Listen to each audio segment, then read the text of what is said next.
What is the worst show you've ever performed? Oh man, there's been so many.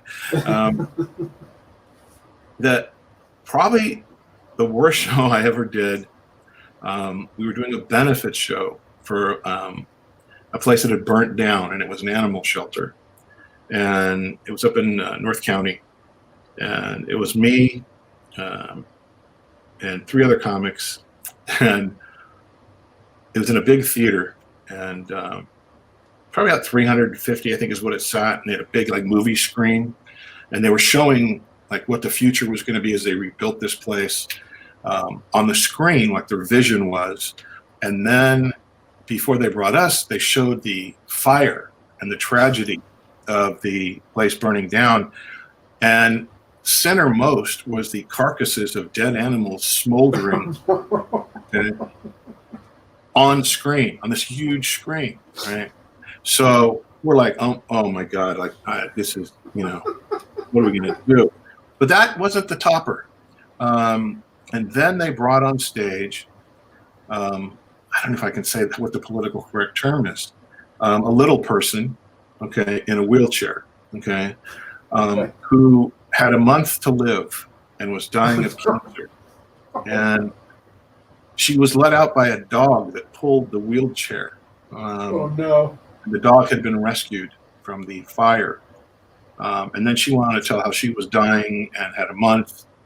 And we're just like, and I'm not kidding you, she left the stage and the guy that was the MC said, and now let's hear some comedy. Oh my God, people were weeping. I mean, the audience was crying and they were literally in tears. And now we're supposed to make them laugh. And I was just so thankful that I was not the opening comic on that show, because it was Paul Stecklin, and I'll never forget Paul getting up there. He was good. I mean, he played with it. He had fun with them and got them going. And but it was still awful. I mean, what do you say when you're, I mean, there's been a lot of weird shows like that, but especially when you're doing benefit shows, they always tend to be the weird ones. Mm-hmm.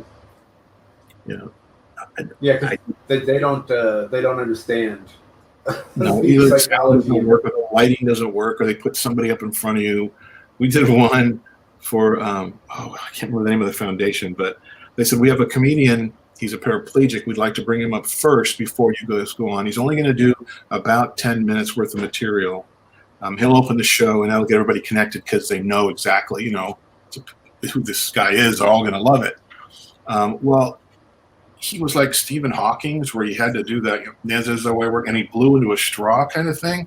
Okay. Well, it took him almost an hour to do 10 minutes worth of material, which I felt for the guy. But now we got to go on after that, and we're supposed to give him a 90-minute show, 2.5 hours. It was just brutal, And you're like, what are you gonna do, Right.